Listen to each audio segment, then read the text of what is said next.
하나님이 은혜를 주셨는데 그 은혜는 보지 못하고 은혜 아닌 것을 보며 불평하는 우리가 되지 않게 하여 주옵소서. 하나님이 주신 은혜가 있사오니 그 은혜를 붙잡고 살아가는 우리 되게 하시고, 그 은혜를 붙잡고 살아갈 때 하나님이 더 큰 은혜로 우리의 필요도 채우시는 줄 믿사오니, 하나님이 내게 주신 은혜가 무엇인지 분명히 발견할 수 있는 우리가 되게 하여 주옵소서. 비오는 월요일을 시작합니다. 그럼에도 불구하고 우리들에게 하나님 안전 지켜 주옵시며, 오늘 하루 그리고 앞으로의 하루하루를 하나님이 주장하여 주시옵소서. 이번 한 주 더 뜻깊게 하반기를 시작하는 맥주감사주의를 지키고 시작하는 첫날입니다. 감사로 시작하게 하시고, 과거는 잊고 현재와 미래의 기대를 가지고 살아가는 우리가 되게 하여 주시옵소서. 감사합니다. 고마우신 예수님 이름으로 기도드립니다. 아멘, 아멘. 오늘은 마가복음 10장에 있는 말씀 같이 봅니다. 마가복음 10장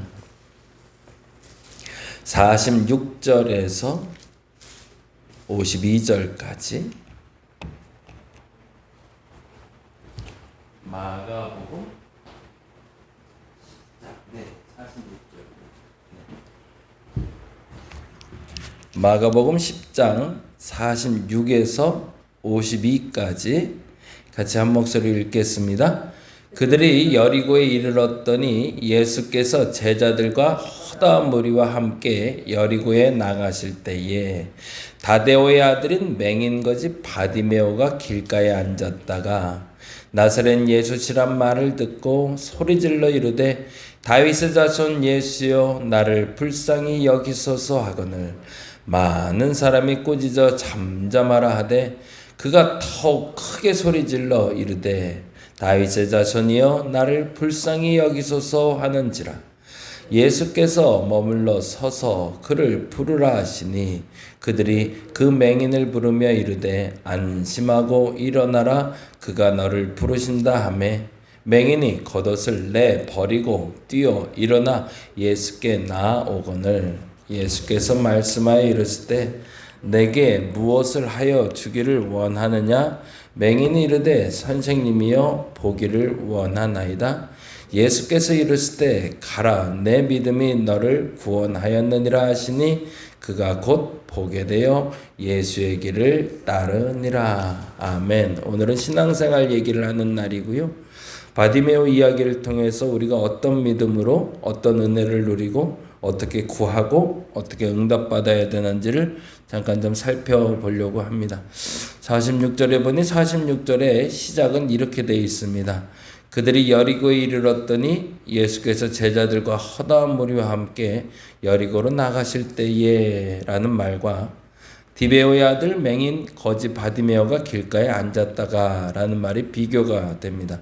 어떤 비교가 될까요? 예수는 제자들과 허다한 무리와 함께 한대요. 어마어마하게 많은 사람들과 환대받고 함께하며 그 사람은 축복받는 것 같고 좋은 자리에 있는 것 같고, 근데 반면에 바디메오는 어떻죠? 바디메오는 홀로 앉아 있거든요. 우리의 상황이 어떤 영적 상태도 그렇고 육적 상태도 이럴 때가 있습니다. 비교될 때가 있어요. 어떤 사람은 많아 보이고 어떤 사람은 좋아 보이고 나는 초라해 보이고 나는 부족해 보이고, 항상 그런 비교의식 때문에 우리는 주눅들어서 합니다. 그리고서 항상 나는 맹인이니까, 난 거지니까, 난 할 수 없으니까 라는 말로 주저앉아 있을 때가 너무나 많죠. 오늘 바디메오를 통해서 그러한 상황 속에서도 최악의 상황에 있는 바디메오가 어떻게 보게 되는지를 우리에게 알려주고 있습니다. 말씀드린 대로 비교하지 말라는 얘기인 거죠. 사실은 예수와 제자들과 허다한 무리가 나와 함께하지 않는다 할지라도 내가 분명 예수 그리스도에 대한 믿음이 있다면 나는 또 다른 기적, 은혜를 체험할 수 있다라는 거죠. 이유가 있습니다. 그 이유를 47절에 이렇게 설명하고 있습니다. 47절 같이 읽어볼까요? 나사렛 예수시란 말을 듣고, 거기에 줄을 좀 쳐놨으면 좋겠어요. 말을 듣고. 말씀드린 대로 맹인거지 바디메오의 가장 큰 특징, 사람들이 가장 일컬어지는 바디메오 하면 이런 사람이다 라고 말하는 건 맹인입니다. 어제도 그 말씀 드렸지만 사람들이 기억하는 내가 진짜 내가 아닐 수가 있어요. 근데 사람들은 자신을 기억해주는 내가 진짜 나로 착각을 합니다. 저 사람은 아무것도 못해. 저 사람은 무식한 사람이야. 저 사람은 배움이 없어. 저 사람은 가난한 사람이야. 라고 끊임없이 얘기 듣다 보면 나도 모르게 나는 그냥 가난한 사람인 것 같고 나는 모자란 사람인 것 같고 난 부족한 사람인 것 같아요. 그건 다른 사람의 기억입니다. 저 사람은 원래 죄인이야. 그건 다른 사람의 기억이지 내 기억이 아니에요. 그 기억에서 빨리 빠져나올 필요가 있습니다. 바디메오에게 끊임없이 얘기했던 말은 저건 맹인이야. 저건 거지야. 저건 맹인이야. 저건 거지야. 라는 얘기를 들어왔어요.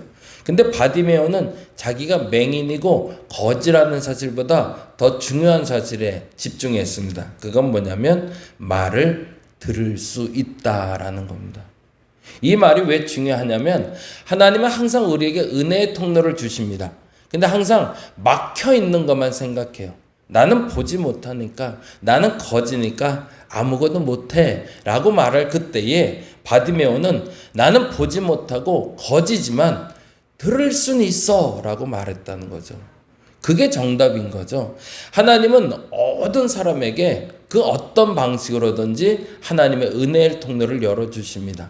그 은혜의 통로가 때로는 다른 사람들은 보지 못한다 할지라도 내가 하나님의 사람이라면 그 통로를 볼 수 있어야 됩니다.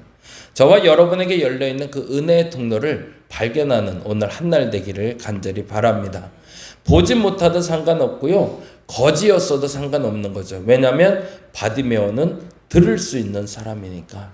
그래서 그가 보지 못하는 것으로 말미암아 오히려 귀가 더 많이 개발되었고 들어야 될 소리를 반드시 구별할 수 있는 뛰어난 귀를 가지고 있었던 거죠.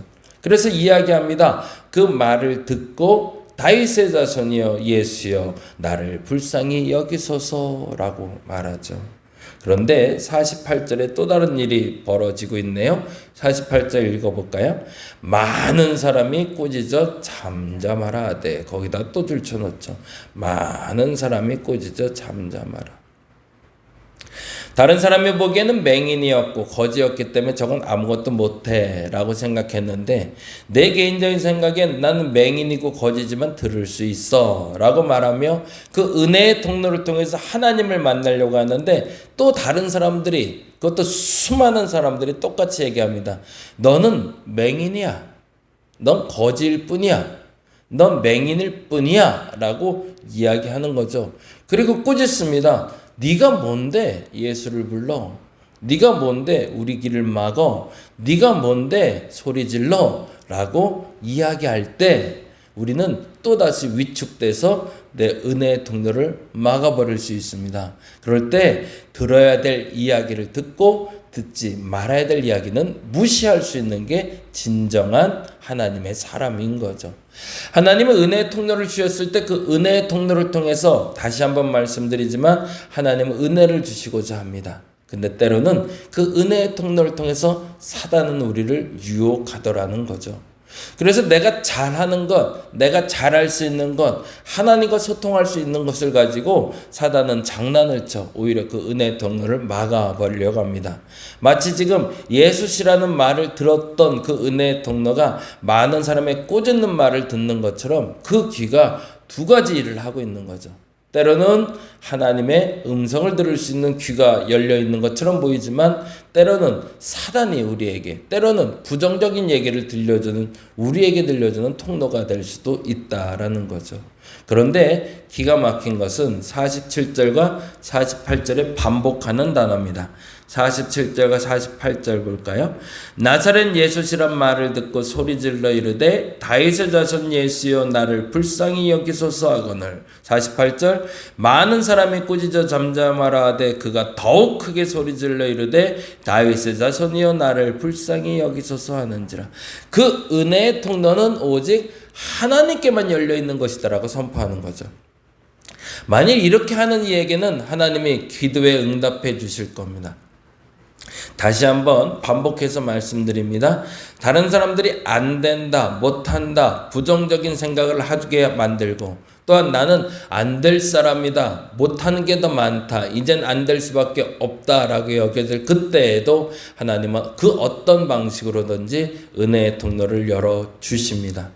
그 은혜의 통로를 발견할 수 있는 우리가 되시길 바랍니다. 그런데 어느 순간에 그 은혜의 통로를 통해서 사단도 또 다른 사람들도 유혹할 수 있습니다. 그 유혹에 넘어가지 말고 단호하게 내가 그 은혜의 통로를 통해 하나님께 집중할 수 있기를 간절히 바랍니다. 그렇게 되면 이런 일이 벌어진다 얘기하죠. 그게 바로 51절 52절이죠. 51절 읽어볼까요? 예수께서 말씀하여 이르실 때 내게 무엇을 하여 주기를 원하느냐 라고 얘기합니다. 그러자 맹인이 말합니다. 뭐라고요? 선생님이요 보기를 원하나이다. 그러자 예수님이 기가 막힌 단어를 우리에게 주시네요. 뭐라고 되어 있죠? 예수께서 이르실 때 가라 내 믿음이 너를 구원하였느니라 하시니 그가 곧 보게 되어 예수의 길을 따르니라. 그가 곧 보게 되었더라 라고 말하지 않고 예수께서 가라 내 믿음이 너를 구원하였다 라고 이야기하십니다. 그건 무슨 말일까요? 지금 말씀드린 대로 네가 은혜를 끝까지 의지하고 그 은혜의 터를 연 것을 보니 내 믿음이 너를 바로 세울 수 있구나 라고 얘기했다는 거죠. 그리고 그 선포가 곧 예수를 길에서 따를 수 있는 당당한 믿음으로 성숙시켜 주었다는 겁니다. 이번 한 주도 역시 동일했으면 좋겠습니다. 막혀진 문을 바라보며 왜 내게는 항상 문이 닫혀 있지? 라고 말하지 말고 열려진 문을 보며 그 문으로 나가야지 라고 말하는 저와 여러분 되었으면 좋겠습니다. 하나님은 어떤 상황에도 은혜의 통로를 열어놓으십니다. 그 은혜의 통로를 통해서 하나님의 구원의 소식, 그 믿음의 견고함을 얻을 수 있는 저와 여러분 되시기를 간절히 바랍니다. 기도하겠습니다. 하나님이 열어주신 은혜의 통로로 들어가게 하여 주옵소서. 그 통로가 열려 있는 줄 믿습니다. 바디메오는 다른 사람들이 볼 땐 거지였고 맹인이었고 아무것도 할 수 없는 어쩔 수 없는 상황에 놓인 사람이었습니다. 그런데 바디메오는 알았습니다. 난 들을 수 있어. 난 들을 수 있어. 이 말의 의미를 우리가 깨닫는 한 주 되게 하여 주옵소서. 모든 것을 할 수 없다 말할 때 내가 할 수 있는 게 있어. 내게 은혜의 통로가 있어 라고 말하는 것이 진짜 믿음입니다. 그리고 그 믿음의 통로를 통해서 하나님은 구원의 메시지를 우리에게 주실 줄 믿사오니 내게 열려있는 믿음의 통로, 은혜의 통로를 발견하는 이번 한 주 되게 하시고 그 은혜의 통로에서 누리는 우리가 되게 하여 주시옵소서. 감사합니다. 고마우신 예수님 이름으로 기도드립니다. 다 같이 기도하고 돌아가겠습니다.